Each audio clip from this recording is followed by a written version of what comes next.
evening, ladies and gentlemen. Welcome to this evening's live stream.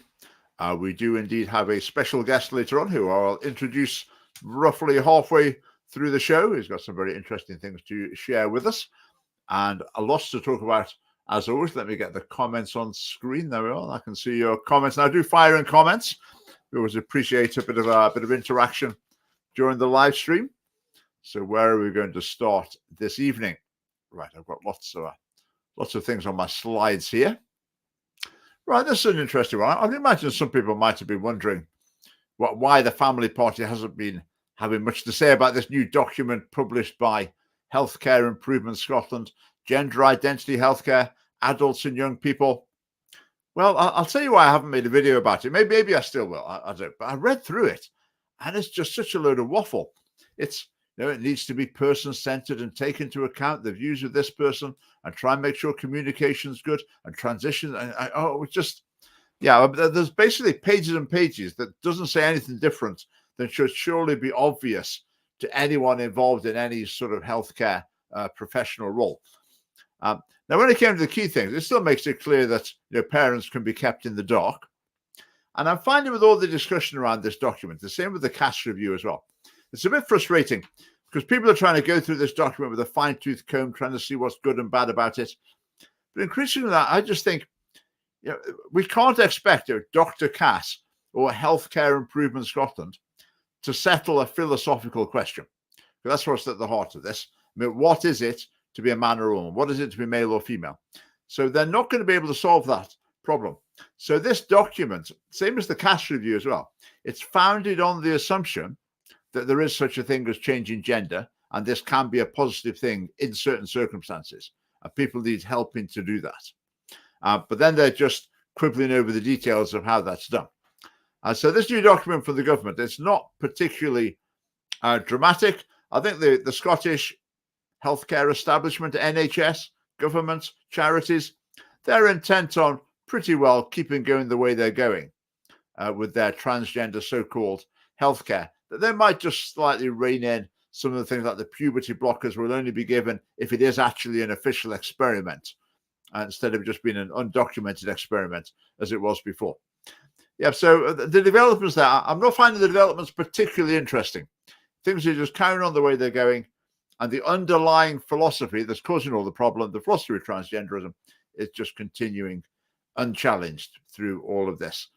And as a Scottish Family Party, I really feel that's our unique contribution that we bring to this debate. And I mean, which other parties in Scotland are doing that? I mean, the Reform Party, for example, but they'll say, a man can't become a woman. That they'll maybe say, but then do they really mean it? Would they repeal the act that says they can? They wouldn't. That's not their policy. So we will really get to the heart of the matter. So that was a recent publication from the government. I think the Sandyford Clinic is going to close by the sounds of it. So I think our bricking it up was prophetic in that regard, because it is going to be, it won't be bricked up, be metaphorically bricked up. And the services will be diffused around Scotland. But again, that's not really getting to the heart of the issue, isn't it? Doing the same bad things in other places, in other contexts.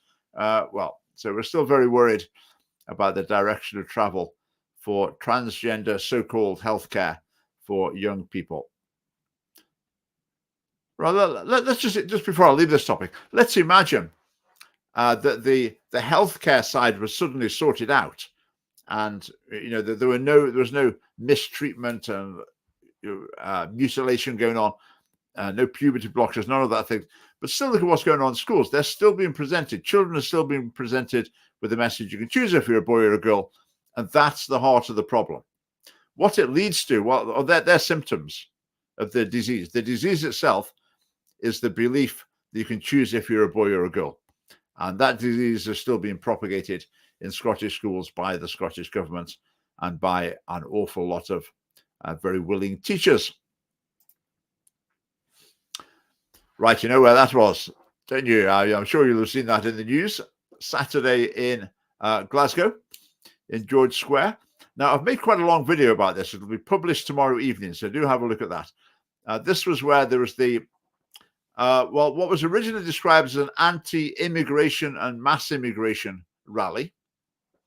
But then it became billed as a pro-UK rally. But anyway, that was the sort of idea of it. They were at one end of the square, and there was a massive counter-protest on the other side. And then basically people thought it sounded a bit like the riots that had taken place in England. People thought, and the police seemed to think as well, because there was half Police Scotland were there, people seemed to think this was going to be the Scottish version of it, taking place in George Square in Glasgow. I mean, was it like that? Well, the speakers, I wouldn't necessarily agree with everything that they said, but there certainly wasn't like extreme racist type language being used. The counter-protesters were pretty extreme in their views, a whole range of views there. There were some unpleasant people on both sides. I actually, in the family party, we decided we were going to have nothing to do with the protest. Glasgow Cabby organised it, other people involved. We've worked with them on other issues, sex education, freedom of speech. But we thought on this issue that this is not the way we want to approach the issue. We've got an immigration policy, it's probably actually not too different than the ones of the Conservatives, or I would say. Maybe the difference is we would actually put it into practice, though. So I could have given a speech about immigration at this rally. I'm not sure anyone would have heard it very well because the PA system wasn't very good. So I could have given a speech, but giving a speech outdoors, you need to be a bit of a rabble rouser, get people wound up a bit and worked up and excited or angry or whatever. And on some topics, I'm quite happy to do that. On this topic, I just didn't want to. I thought that this is not a topic where people need to be like worked up into a frenzy. I also thought there'll be some bad characters will turn up, and who knows how this event will end up looking when it's reported. And that latter concern was justified on the day to some degree, not to a massive degree, but to some degree. There were aspects of it that I certainly would not have wanted to be associated with. Yeah, so quite a few tales to tell from that. So do look out for the video tomorrow evening. It was a very interesting afternoon out in Glasgow. Right. Look at the Palestinian flags. The last time I was in George Square for an event, I was just observing an independence rally, and there were more Palestinian flags than saltires. That's not an exaggeration. There were more Palestinian flags than saltires there. Welcome, John. What have we got? NHS would be a much better place like IVF, abortion, gender realignment. Think of the money that could be used elsewhere. Yeah, absolutely. There's other things as well. The family party doesn't have a policy on IVF. Personally, I've got serious issues with this. Another thing as well is plastic surgery, cosmetic surgery, basically, which is often on the NHS to deal with alleged psychological needs, which amounts to, I'm upset because my body's the wrong shape. Now, if it's some sort of deformity or obvious problem being corrected, okay. If it is purely aesthetic, cosmetic, or however you want to put it, then I think that's not a good use of money. Right, Glasgow Cabby, has some weird views. It's pro-abortion. I wouldn't say it's pro-abortion. Maybe. I think he's sympathetic to the pro-life cause, but I think the cases of rape, for example, he can't swallow the idea that the human life produced in rape is equally valuable to any other. It's got. Yeah, I'm not sure about his views on a lot of issues. I'm sure there'll be other issues where his views are unusual as well. That tends to be politics, though. You work with people on one issue, then another issue, then you find on another one, for one reason or another, you can't work with them. So that's what's happened with this protest. This is something we decided to move away from. But I went along to report. You can watch that tomorrow. Right, what else has been going on? I mean, it seems like every week we get something like this coming out in Scotland. I mean, I assume these are annual statistics, so it must be a year since we had some of these. But maybe it's just an annual event because it's just so familiar that alcohol deaths are still at an appallingly high level. The Scottish government tries various things. Pricing. Do you think pricing is going to make much difference? I don't really think it is. They will say education. But when they say education, they normally mean education about, there's so many units in a glass of this, there's so many units in a glass of this. You shouldn't have more than, you need to be careful to have more than this many a week or whatever. It's basically the heart. And if you go into town and get absolutely blind drunk, it's a good idea for one of you not to get too drunk so they can help you find a taxi to come home. It's the harm reduction approach that they take. In other words, they're not trying to say to people, right, there's certain things that you just shouldn't do. These are not good things. It's always, well, obviously you're going to do them. That's fine. Go ahead, get as drunk as you like. That's fine. But we've got some tips for you to keep a little bit safer. And that approach just doesn't work. And the problem in Scotland continues. I mean, what's needed is some leadership on the issue to put some boundaries and some values into Scottish society about alcohol use. So rather than saying to children, basically, yeah, we know you're going to go out and get blind drunk. That's fine. You just go ahead. Just try and keep a bit safer than you might otherwise have been. They need more than that. And it's up to politicians to offer some leadership and clear messages on that issue. Oh, right. I mean, let's just ban user and delete their comments. I think our routine anti-Semite who pops up, I think it's the same person, comes up with a different name every week. Right, so banned one. Let's see if he or she pops up with another name in a minute. It's really very tedious. Anyway, yeah. So the alcohol deaths. I mean, those deaths, and that's the tip of the iceberg, isn't it? Of course, people's lives can be pretty severely undermined, and they can be pretty miserable. Then nowhere near those statistics. Again, families as well could be impacted extremely negatively, and also the costs of the state astronomical as well. So the deaths are really the tip of the iceberg for this problem. Lots of other aspects to it as well. Now, this is interesting. This is the tail end of an article from the Herald written by Kevin McKenna. Now, so I was just talking about alcohol. This is about drugs. And I'm actually involved in an event with Kevin McKenna on Friday evening, which is in St. Kentigern's Church in Kilmarnock. Starts at 7 p.m., a question time event. So myself, Kevin, and there's a couple of other people as well who I can't quite remember who they are at the moment. Are local figures in the community. So if you're in that sort of area, do come along on Friday evening. Right, but Kevin wrote this at the end of an article. It's very interesting. He said, nowhere is this more conspicuous than in Scotland's multi-million-pound addiction recovery centre. Here, the failed policies of a swollen suite of high-earning executives and government ministers have condemned thousands of poor Scots to premature deaths caused by addiction. Their anointed lifestyles rest on excluding those who have a genuine care for victims of addiction, like Anne-Marie Ward, founder of Favour. Last month, Miss Ward admitted defeat in her struggle to force the SNP and their addiction moguls to do the right thing. Her part in condemnation of them applies across many areas of Scottish public life. So she said this: they've spent millions creating an addiction industry, employing a vast army whose focus is harm reduction instead of recovery. For years, I've spoken up about the spin and lies, pulling the wool over the public's eyes. I can't stomach it a moment longer. How about that then? So you've got the Scottish government saying the real issue with drugs, the real problem is the stigma. If you can just tackle the stigma, it will all be okay. And let's just get these safe so-called injecting rooms and all these harm reduction measures. That will do the trick. That will solve the problem. And the lady here is saying, well, that they're doing all that and they're not focusing on recovery.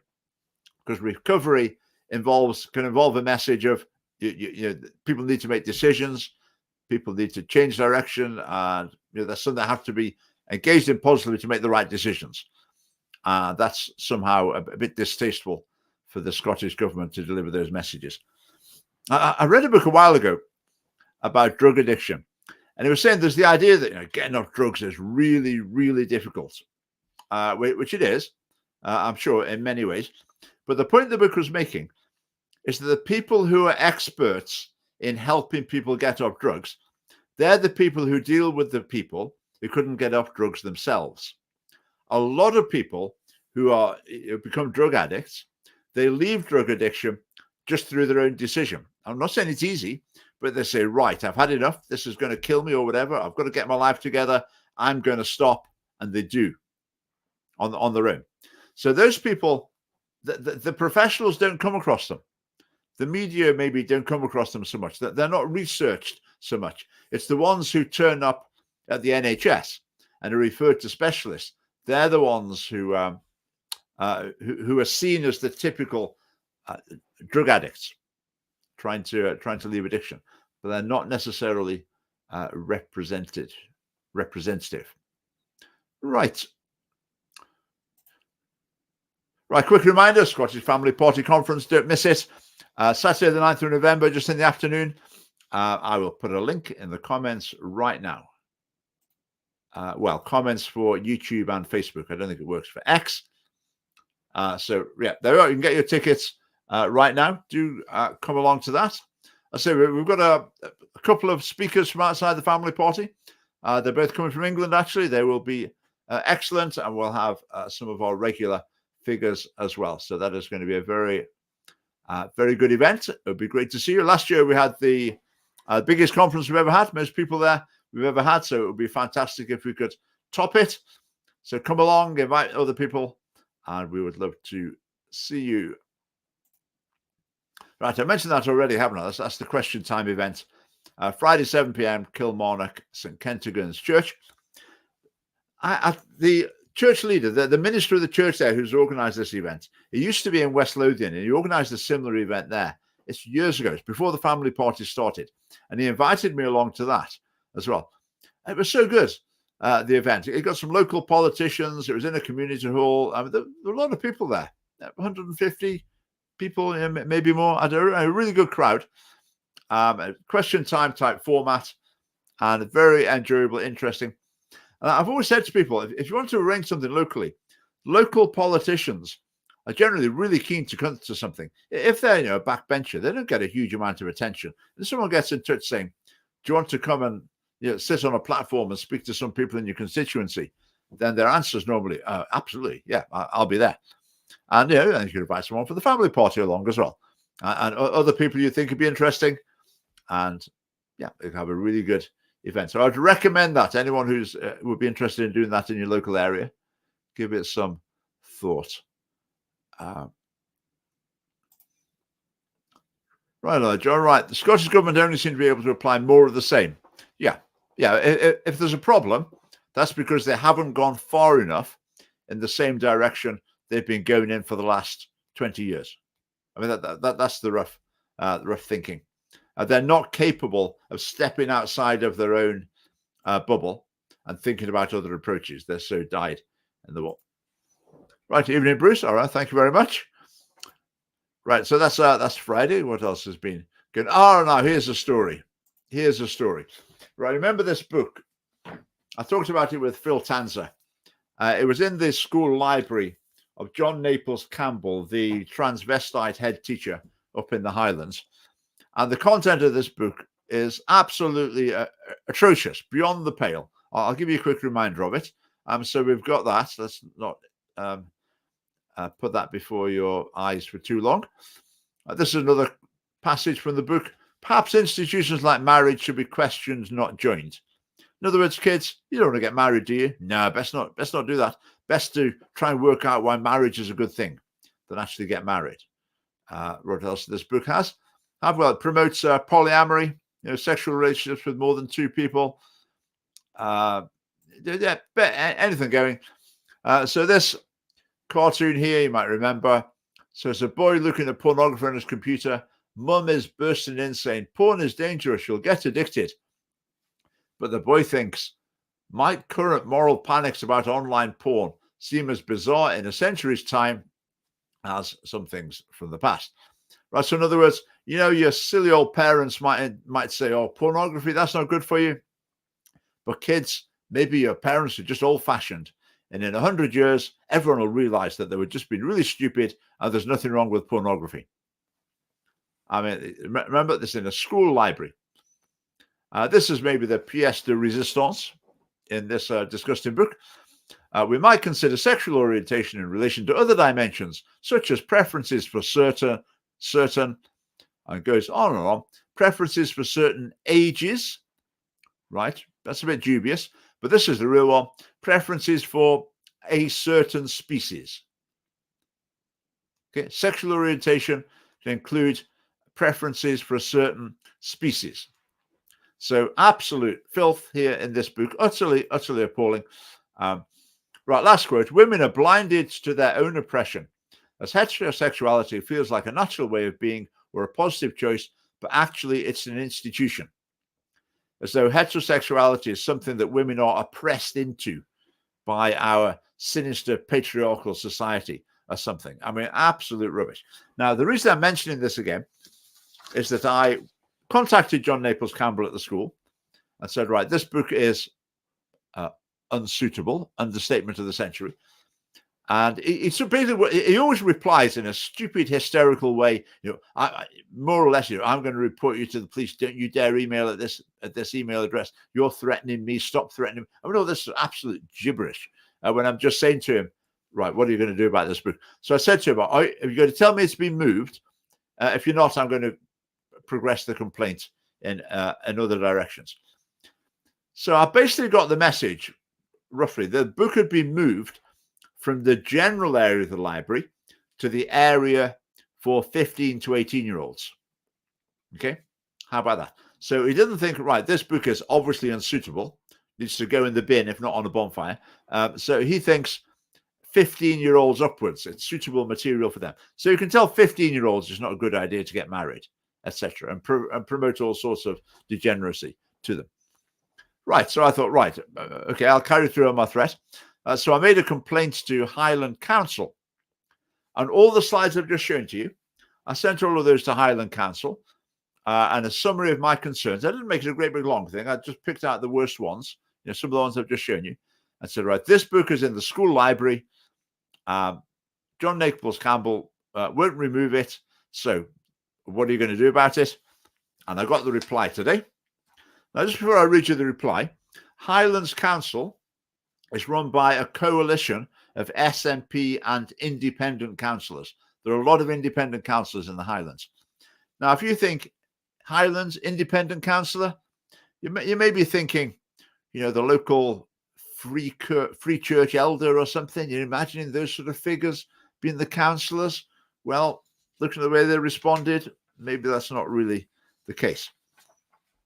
So here's the answer. You ready for this? I can confirm that as soon as the presence of this book in the library was highlighted, it was removed from the general library area and placed in a section only accessible by senior pupils, as the book is aimed at 15 to 18-year-olds. Right, for a start, I bet that's not true. In a library, there might be a section for 15 to 18-year-olds, but what's the chance that younger children cannot access that area? Pretty unlikely. If there's some sort of gate, you have to do like an iris scan or something to get through to the 15 to 18 section. So I'd imagine that's not quite true. But anyway, here we go. So they're now going to justify why this book is in a school library. The book is recommended by the Scottish Book Trust. Right, the Scottish Book Trust is a taxpayer-funded sock puppet charity that's actually a sort of hard left, ultra-progressive campaigning group disguised as a literacy charity. So they do the government's work for them. They're based just off the Royal Mile in Edinburgh. I've covered some of their output before. It's all politicized. There's one time they published 20 recommended books. I made a video about it. I think out of the 20, 17 of them were on a sort of pet left-wing political cause. 17 of their 20 recommended books for children. So this organization's totally captured by activists. But Highlands Council say if the Scottish Book Trust says it's okay, it must be okay. Right, and they go on to say, it's in line with LGBTQ plus legislation. Right, what law is that? What law says it's okay to put books promoting bestiality, polyamory, and who knows what else in the school library? What law says that that's okay?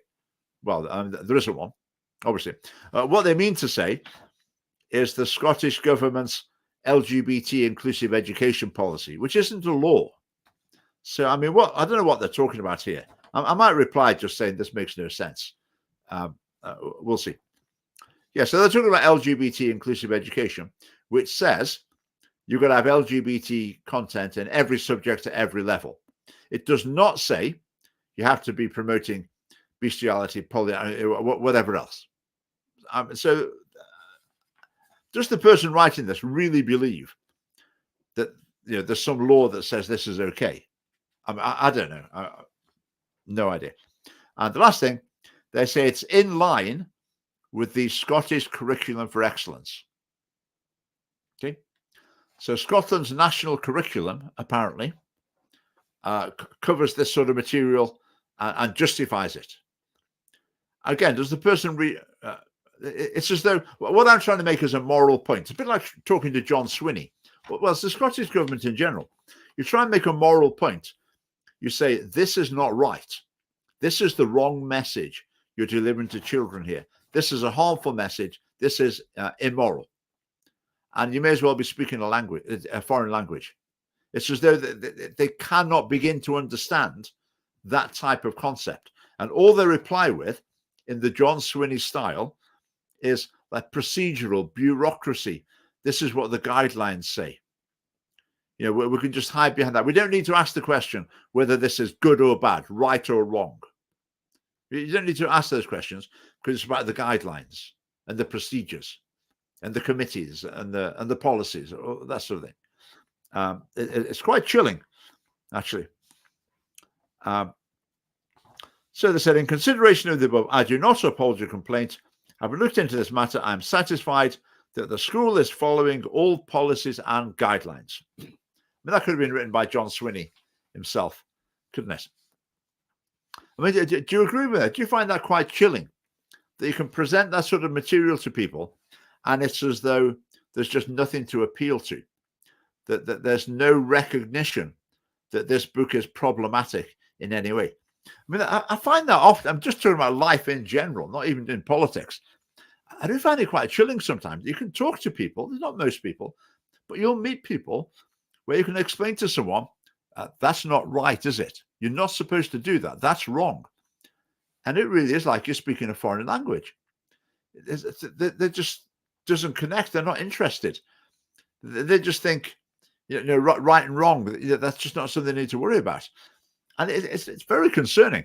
But I think for a society, that if the rot sets in at that level, it leads to a lot of problems in terms of corruption and lots of other issues as well. I mean, where does this problem come from? Part of it is the decline in religious belief, I would say. Part of it is what children are taught at schools, in school as well. They're taught moral relativism. It's about what you think. You've got to decide what your values are. It's not that some things are right and some things are wrong. It's up to you to work out for yourself. And don't let anyone be judgmental about you. Apart from when it's racism and homophobia and sexism, because they are really bad. They're absolutely bad. When it comes to things like, stealing things and that sort of thing, well, we've got to be pretty relaxed about those things. So, right, got some comments here. Right, so someone being a bit silly. Right? Don't go. It says shouldn't be in school. Absolutely, they've gone so far off the deep end. The pendulum swings back. It's going to be harsh. Well, that's interesting. In what way will the pendulum swing back? When the family party becomes the government, maybe that will be the time when we'll get some change there. Sometimes these people reminded they're there to govern the finances, make sure the country takes over, not install their morals on our kids. Yes. Yeah. I mean, the Scottish government in particular, I mean, their mission, particularly under Nicola Sturgeon, their mission was the progressive cause. I mean, how the country functioned, they weren't too interested. I think the SNP in general, their mission primarily isn't to govern the country, it's to achieve independence. So the SNP runs the country a bit like a political party operates. The political party thinks, right, elections coming up, our mission is to do as well as we can in the election. Let's try and get people elected. Let's throw all the money at that, everything at that. And if we're absolutely bankrupt afterwards, well, we'll worry about that later, because our goal is to get people elected. So it doesn't operate like a responsible long-term business. It operates on this sort of short-term cycle. And the SNP run the country like that. So their thing is, let's just throw money at paper over the cracks, throw money at things just to try and see if we can get to independence. And if we get there and we're in a terrible state when we get there, then that's fine. That's okay. We've won. We've achieved our goal. They haven't achieved independence, but they have achieved the making a mess of the nation while trying to do it. Yes. So I don't know what you say about it. Where's the librarian? Where are the other teachers in the school? I mean, some other parents in the school have said they're concerned about it. But who else in the council looked at this and said, yep, I think that's the right reply? I can imagine what might happen in the council. You get, say, 3 people sitting around a table and they say, right, we've got Lucas from the family party here. We all know he's a bigoted extremist. So he's a bad person. So we need to work out how we're going to protect our poor, innocent head teacher from this bigot who's harassing him. So what's the best way to protect him, do you think? Okay, leave it to me. I'll put something together, and then we can all check it. Now, I would imagine that would be the sort of conversation.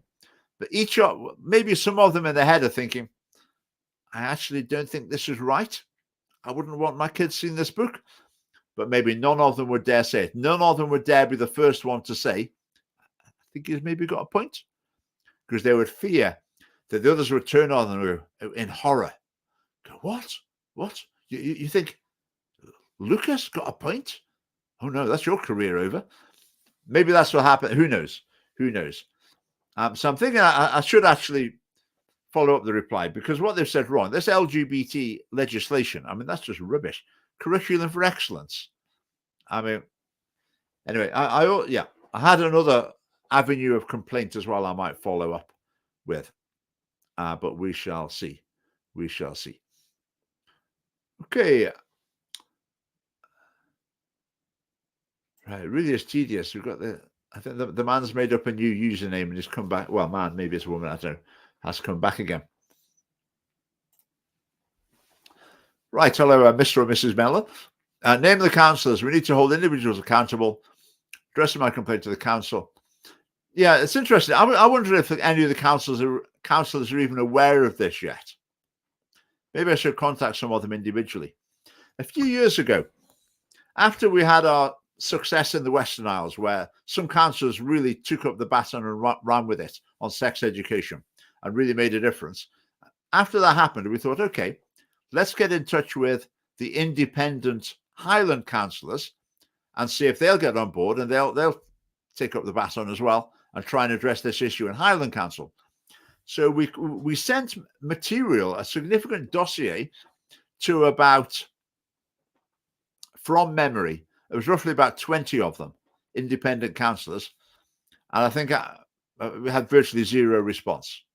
Virtually zero. Maybe one just expressed a glimmer of interest, but then he disappeared. So the Highland councillors, a few years ago, they rejected our concerns in general about sex education, LGBT inclusive education. They rejected those, and it's carrying on this way. I would imagine a lot of the councillors would be horrified by this. But again, would they think, I'm horrified, but I'm not sure you're supposed to say that anymore these days? I'm not sure what everyone else would think, which is pathetic. What are they doing being councillors? What are they doing in politics if they can't stand up for what they believe in? So, yeah, maybe sending some individual councillors might be the way to go. Okay, right. That's the end of that section. Just a quick one before I bring in our guest. Our guest, if you could take a seat, I'll come on just in a minute. Right, I was walking around Edinburgh today, and you can see, if you look at the top right of that picture, you can see those lines where they tried to extend the pavement and then have a bike lane, and then there'd be a lane for the buses and cars. They did it during COVID. It was a bit of a disaster. They put various barriers. I know someone who hurt themselves quite seriously tripping over one of them, and I think that happened quite a few times. So they gave, when buses stopped, I mean, what bikes and pedestrians were supposed to do, it was just all over the place. So they got rid of that plan, having wasted, I don't know how many hundreds of thousands of pounds on it. So that plan went. But it seems relatively recently, these sort of mini bollards have popped up along. I think it was George IV Bridge in Edinburgh. I mean, what are they for? You know, are they just to stop people parking? Are they an anti-terrorism thing? Maybe. But the thing with them is they're too short. So you're walking along, particularly if there's a lot of people, then you don't see it until you're too close to it. I didn't quite kick one today, but a couple of times I wasn't far off. You know, I was walking a bit quicker than the traffic flow, so I was dodging in and out of people. And a couple of times you come on one of those, and it's a bit of a shock.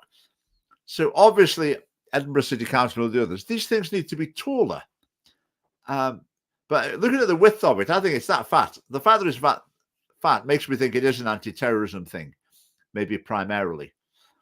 But yeah, they need to put flags on them or build them a bit higher. Right. Any second opinions on this matter? I'd be interested to see. Just while we're on the topic of complaining about things to do with the council.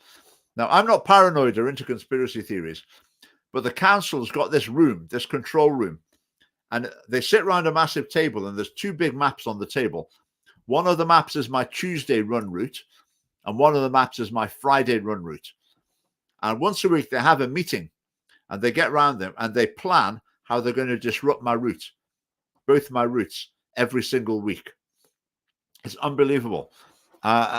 How long is it since I was able to do both of my routes without a path being closed, a bridge being closed, a road being closed, something like that? How long is it? I would say something like forever. And we're talking like maybe 10 years since I've been able to do both of them. Now, their latest plan, I mean, they're getting much more serious about this attack on my run routes. The latest plan is that one of the bridges I use it's fallen into disrepair. Looks all right to me, but anyway, it's fallen into disrepair. And they said they're just not going to repair it. There is going to be no bridge there. So that's my route finished off forever with them. So they're probably having a party in the big secret control room. Now, during the pandemic, I remember I got an advert popped up on social media from the Scottish government. And the advert said to me, basically, we recommend you go for a walk. I thought, how ridiculous. The government's spending money, sending me a message suggesting I go for a walk. But then when I do go for a walk, what do I find? Well, it's a bit of a navigational issue because so many paths and bridges are closed. It's quite hard to walk around the country area close to us. So I'm sure someone from the council is watching, and maybe that'll be fixed. Okay, let's take the slide off, and it's time for our special guest. And our special guest is Vlad. Good evening, Vlad. Can you hear me? Good evening, Richard. Yes, I can now. Yep. Right. Vlad is here. I've known Vlad for, maybe going on a year now. And Vlad is here to talk about something that I read in his book. Vlad gave me a copy of his book a few months ago. And it really is very good. I really recommend you read it. It's extremely interesting. And maybe Vlad will come back and talk about some other aspects of it. But there's one bit in particular I wanted to talk about, since I talked a bit about the immigration protest earlier on. So Vlad, before we launch into that, do you want to just tell us a bit about yourself and where you're from and when you came to Scotland, etc.? I'm the only certified welder who has won 4 cases before the European Court of Human Rights as a lawyer. Uh-huh. And yes, this is the same Court of Human Rights with the same convention. So unlike all these politicians who talk about the convention, who have no legal training and who haven't had any cases, I have legal training. I've been there. I've got the T-shirt, as the expression goes. Uh-huh. And so where was that when you were doing that? In Bulgaria? When I won the cases. Yeah. You were living in Bulgaria? Oh, different years. No, some of the cases were won after I moved to Britain. You could find the cases by Googling my name. and on there published on the website of the European Court of Human Rights. Okay. I just replied this. Good evening. You haven't missed the fireworks. The fireworks are coming a bit later on. So Vlad, there's a section of your book I thought it'd be interesting for you to explain about, and there was a bit about Little Bulgaria. That theme, I found it fascinating. Do you want to tell us about that? Well, to come to this, you need to know something more about me. I'm not an economic migrant. I'm a cultural migrant. I used to earn a lot more back in Bulgaria than over here, about 6 times more actually per hour. So I haven't moved to Britain to earn more, obviously, because I'm earning less. I joke these days that over there I had a large property and a small girlfriend, and here in Britain I have a small property and a large girlfriend. So my standard of living hardly rose. One of the motivations for me to move to Britain was to get immersed into the British culture and to improve my command of English. And one of the things that surprised me when I moved to London, because I was stupid enough, like most migrants, to move to London. That's not a good place to live. Anyway, so one of the things was that actually I was exposed to worse English in London than back in Sofia. How come? Well, in Sofia, I used to listen to all the time to BBC World Service, to documentaries, to movies. I actually had a loudspeaker mounted on the roof of my house, so that when I worked in the yard, I could listen to something. And it was good English. And when I moved to London, I was surrounded by people who speak broken English. So you enter a shop in Leighton. I was in Leighton. You enter a shop, and the person opposite you speaks English which is worse than yours. So how could I improve my English? Obviously, I could not improve it. Anyway, and for reasons that were too long to explain, I will not go there. I found myself for a while living with Bulgarians. That was not my intention. Now, I want to stress this, because if I wanted to live with Bulgarians, I would have stayed in Bulgaria. So I found myself living with Bulgarians in London for a while, and I was stuck there. I wanted to move out immediately, but unfortunately, this is how the British bureaucracy works. You register for something, say you open a bank account, and then you wait for a letter from the bank. So you have to stay in the same address. And then with this letter, you go to for your national insurance number. And then you have to wait at the same address to receive a letter. And if the letter is lost somewhere, you have to wait for another letter. And it goes on, and you're stuck there. It was an unpleasant experience. Again, because in Bulgaria, more or less, I was insulated from the ordinary Bulgarians, but in London, I was not. I had to live with ordinary Bulgarians. And here I come to the rub of the story. What I immediately noticed, so there were 11 of us living in a flat in Leighton, not to count the bed bugs. And what I immediately noticed was that they have recreated Bulgaria there on British territory. By the way, about the bedbugs, I encountered bedbugs for the first time in my life in London. I've never seen a bedbug in Bulgaria. Which is not, it's not that the bedbugs are something Bulgarian, it's just that London, there are constantly these flights from all over the world, from the tropics. The bedbugs are tropical creatures. And it's very hard to get rid of them. But part of the reason why it was so hard to get rid of the bedbugs is because the others living in that flat were not cooperating. So this is one aspect of the Bulgarian society. The Bulgarians cannot organize among themselves. They are not cooperative. The Bulgarian society is a very dysfunctional society.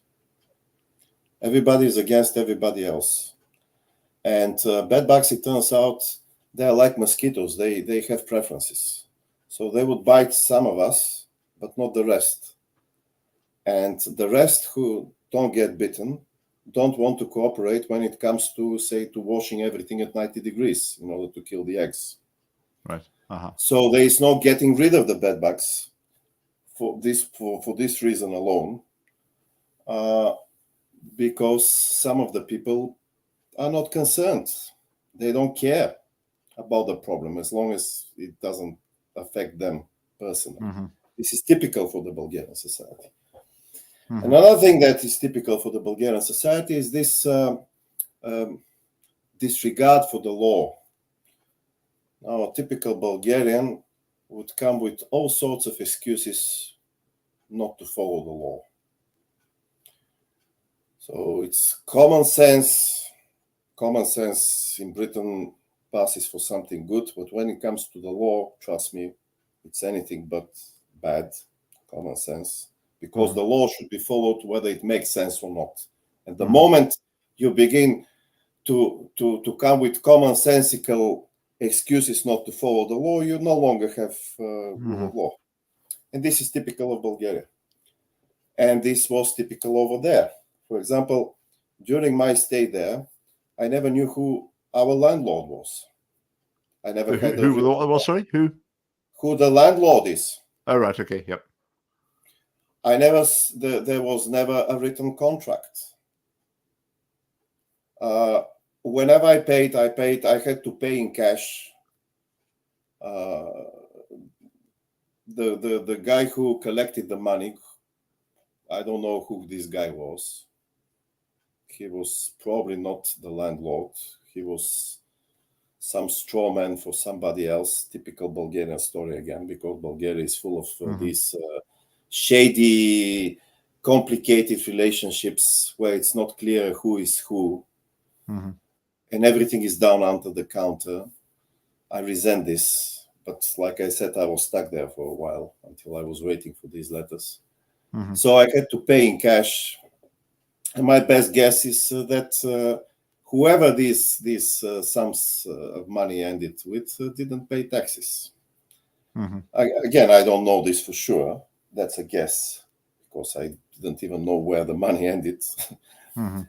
But I know the Bulgarian society, and in Bulgaria, like in most of the countries that are not Western, Bulgaria is neither Western nor Eastern, but it's more Eastern than Western. It's in between, but more to the east.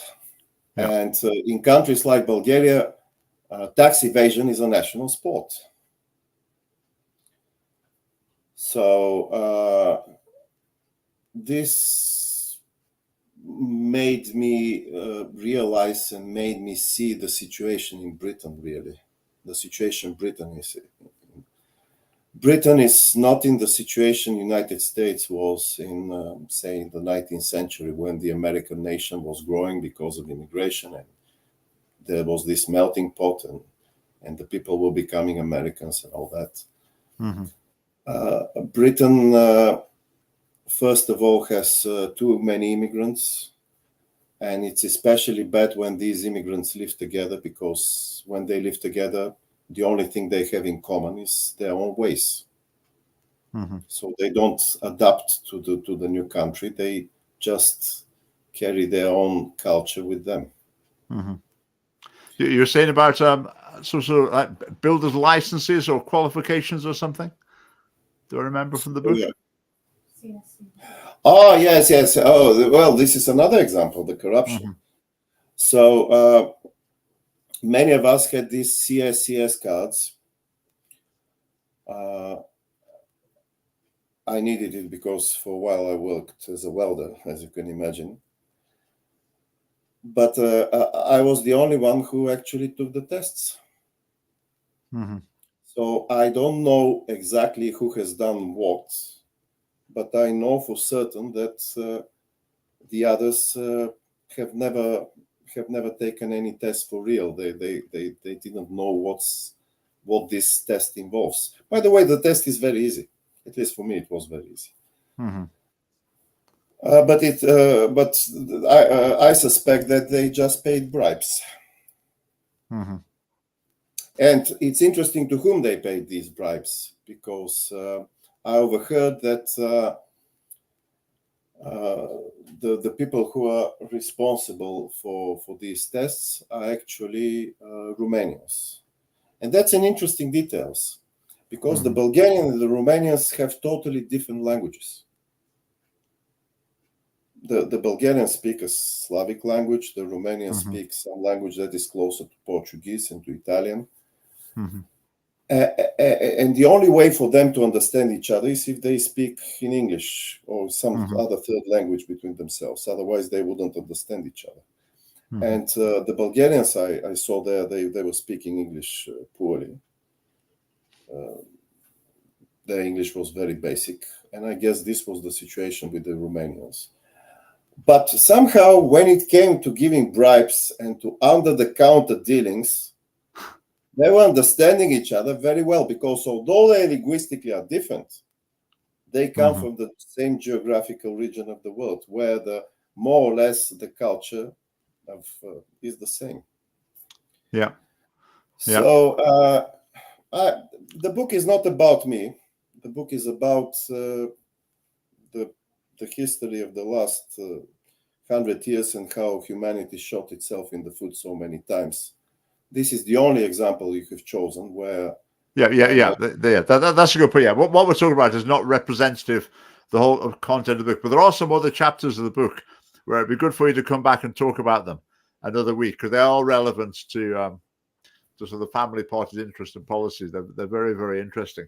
So in terms of immigration, so saying here that negative aspects of Bulgarian culture were basically reproduced in Britain, because you have a group of immigrants living together and just continuing with that same culture.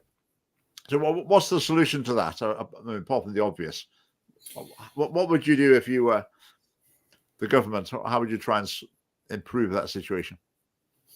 Well, the Bulgarians are not the best example. I used it as an example because I know I'm an insider there. And I'm not regurgitating something I overheard from others. I'm stating things that I've seen firsthand.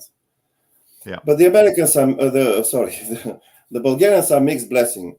On one side, they are not exactly Westerners. Actually, they're more Easterners, most of them, than Westerners. And they like under-the-counter dealing. They have no respect for the rule of law and all that. But on the other hand, the Bulgarians are immune against wokeism because they have lived under socialism. Yeah. So the Bulgarians, like all Eastern Europeans, and the Russians as well are in this category, they are totally immune against all crazy lefty ideas, because they have experienced, they've been there. Like somebody who has survived the Black Death is no longer immune to this bug. Yeah. So they're immune to the bug of these manipulations, social engineering manipulations. They see through this, and although they are not Westerners, these Europeans are your natural allies. So I think that the Brits who are on the conservative Brits should keep that in mind. Now, of course, the Bulgarians are a very tiny minority. Their numbers are not significant in Britain. By the way, they never will be, because the Bulgarians have even less children than the Brits. Bulgaria is the fastest disappearing nation in Europe. But you should keep that in mind when it comes to Romanians, and especially to Poles, to Hungarians, to Czechs. Those are your natural allies. Yeah, in the video I made about the protest that's going to be published tomorrow night, one of the things I say in it is, if I had been given a speech, one of the things I'd have said is that people sometimes talk about immigrants as invaders, but in many ways I see them as reinforcements, because it's people coming who are on our side, values-wise. People from Africa, people from Eastern Europe, well, basically people generally from just about anywhere apart from Western Europe, come in with stronger values. I'm sorry, I don't know whether most are allies. I wouldn't vouch for this. But there are certain categories who are allies. But still, again, immigrants are a mixed blessing, even those who are allies. Take the Chinese, for example. The Chinese would be your allies when it comes to conservatism. But the Chinese would not be your allies when it comes to fighting for free speech, unless they are from Hong Kong. I mean, they're different Chinese. There's variations among people from every country. Yeah, I spoke to the Hong Kong church recently, people who left Hong Kong in the last few years because of the clampdown on freedom of speech, etc. So they come to Scotland and they've got a Chinese-speaking church. I went and spoke at it the other week. That was great. I think that the really, really good thing from what was in your book and what you've talked about tonight is it just lays out the reality of these issues that a substantial part of the political spectrum just will not acknowledge that there can be such a thing as Bulgarian culture. Or the case I often find interesting is Nigeria. But the church I go to, there's loads of Nigerians, and they're great. I wouldn't have, I don't see any, it would be ridiculous to even suggest that they don't follow the law or they're up to this, that, and the other. They're really great. But I've also read things about Nigerian culture in general, like, for example, there's no such thing as life insurance because it's too easy to get a doctor to fake a death certificate.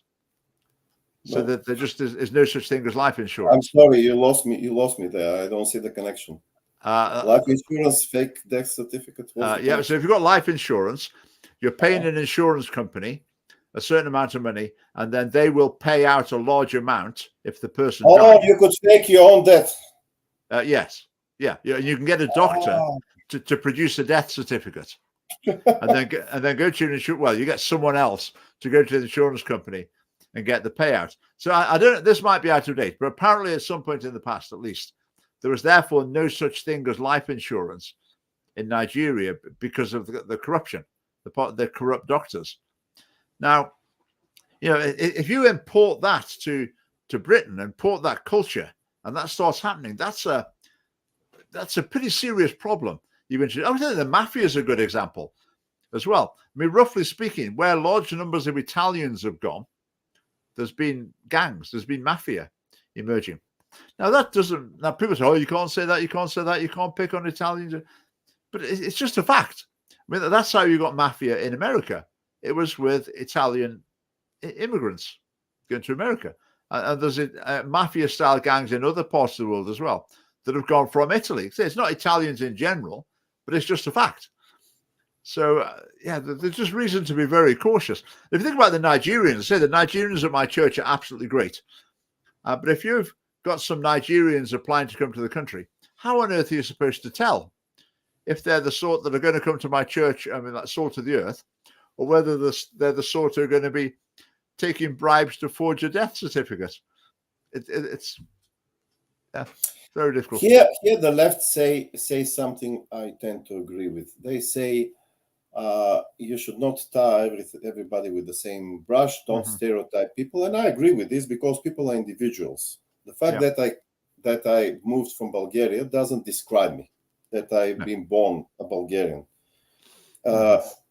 And in the same way, the fact that somebody is from Italy doesn't mean that he has anything to do with the mafia. Actually, most Italians have nothing to do with the mafia, obviously. And it goes on. But if you move a compact mass of one nation into another place,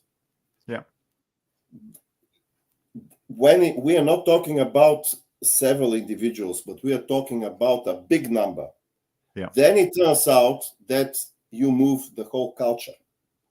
And then this mass of people, not the individuals, but the mass of people, they're really typical. They're really stereotypical, if you like. Mm-hmm. And this is not me speaking. I mean, there is a whole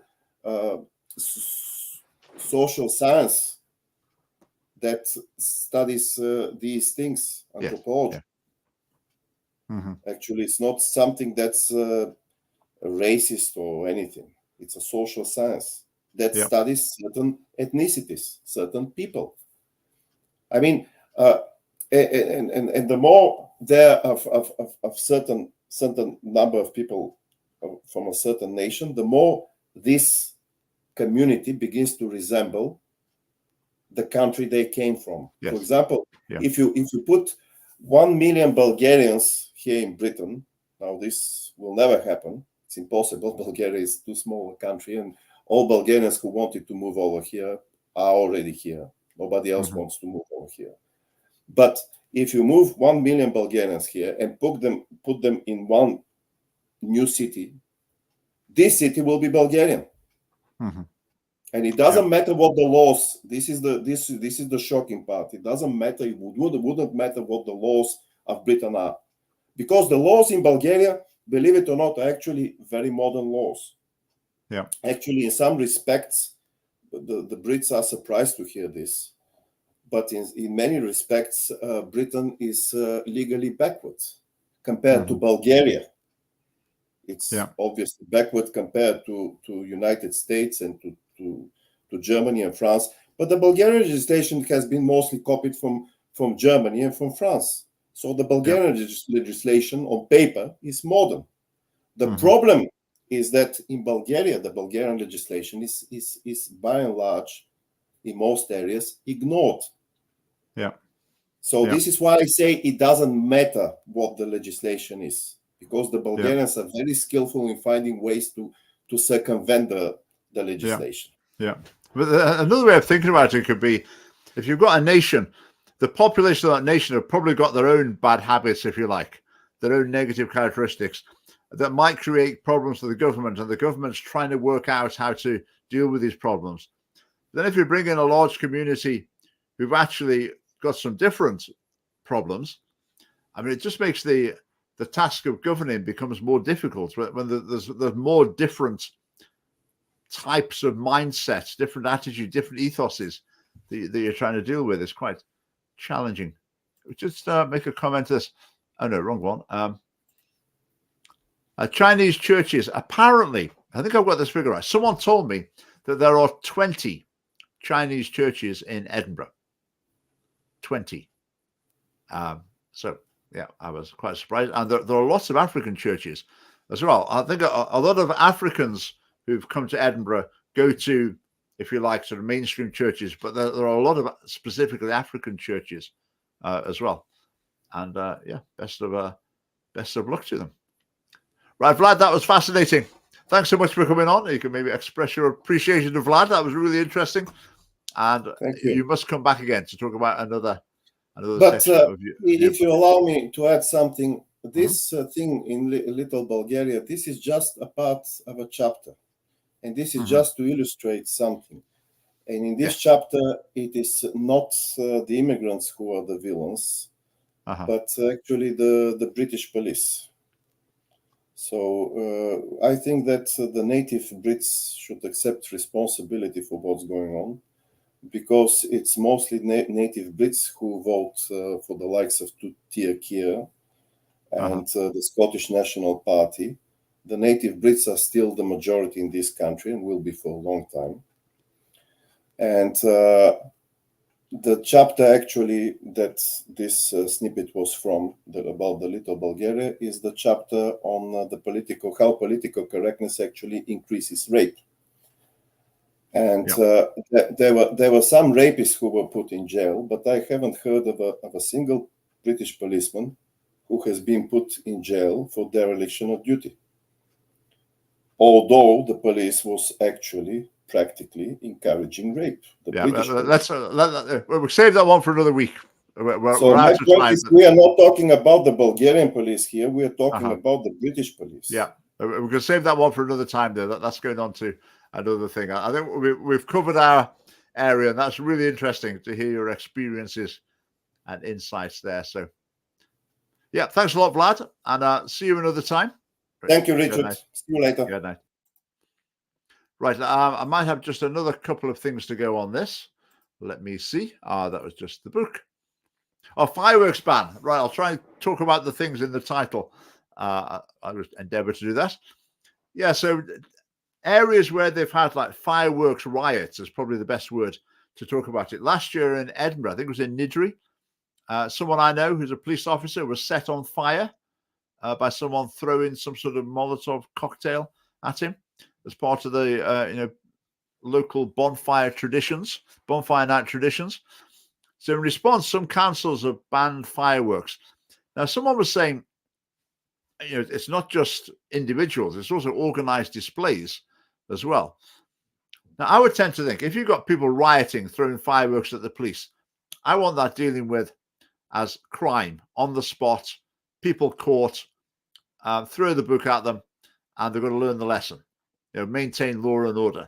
That would be, as far as I'm concerned, that's what needs to happen. As long as that's not happening, then the problem's not being dealt with. Now, I can see, fireworks frighten animals and, kids might cause mayhem with them. So I can sort of see that side as well. But the side that will be missing in the Scottish Parliament is that fireworks, doing your own fireworks, it's a lot of fun. It's generally a dad and kids thing in many cases. I would imagine good bonding experience, bit of risk assessment. It's a bit dangerous. So that's good. A teaching experience as well. And then noisy and exciting. And generally, the Scottish government and the Greens especially, anything that's noisy and exciting, they're not much for it. Did you see that the council is banning the RAF fly pass at the end of the tattoo because they said it traumatizes people in Edinburgh? I mean, that just infuriates me. When I see some sort of fly past of noisy jets going over from the RAF, I quite like that. It's it's exciting, stirring, whatever. Maybe a bit of patriotism. Really like it. So, needless to say, the council wants to get rid of it and replace it with who knows what. Who knows what? It's But any thoughts about fireworks? Shouldn't ban little battery. Yeah, absolutely. I agree. But if kids are getting hold of them, misbehaving, I mean, there's a law that you can't buy them when you're under a certain age, isn't it? There's always going to be some kids who are going to get hold of them and get up to things. But again, even that, I mean, when you were a kid, did you ever play with fireworks unofficially sometime? I mean, probably, or make a fire somewhere. I mean, generally for kids, I mean, fire is quite good fun, isn't it? Having a fire somewhere. I know it's dangerous for various reasons, but it's really good fun as well. And it's not on a screen, is it? It's getting out and doing something real. Alternative view from a counterpoint from John, who thinks they all should be banned. Yeah, I can see, there are serious problems with them, but I think there's a lot of fun as well. I think it would be a shame if they went completely. And I think my experiences of back garden fireworks as a kid, as a dad, then I would say they're quite valuable, especially since it's my birthday. 5th of November is my birthday, which maybe meant I enjoyed them even more. The March for Life was in London last Saturday. I've heard an estimate of 10,000 people there. That's a pretty impressive turnout, isn't it? So the March for Life, obviously a pro-life march. Well, I love the banner at the front. I mean, it's pretty straight down the line, isn't it? Abortion isn't healthcare. Healthcare doesn't kill. That's pretty straightforward, isn't it? And apparently people who were there and commentated on it were struck by the number of young people there. The pro-life chain in Edinburgh, whenever it was it back in the springtime? That had a bumper attendance this year. I would imagine the vigil in Glasgow in George Square, the pro-life vigil. I mean, let's hope that gets a really big turnout. I think that might be October that takes place. So, yeah, that was encouraging to see. Let's leave that one for now. I talked about that one last week. Right, that will bring us to the conclusion. So, thanks very much for your comments. Thanks for watching. Now, do keep your eye open. There is a say a video coming out tomorrow tea time about my day out at the Glasgow Riot that didn't happen. All sorts of interesting experiences from that. So do watch that, and I hope to see you next week. Right, good night.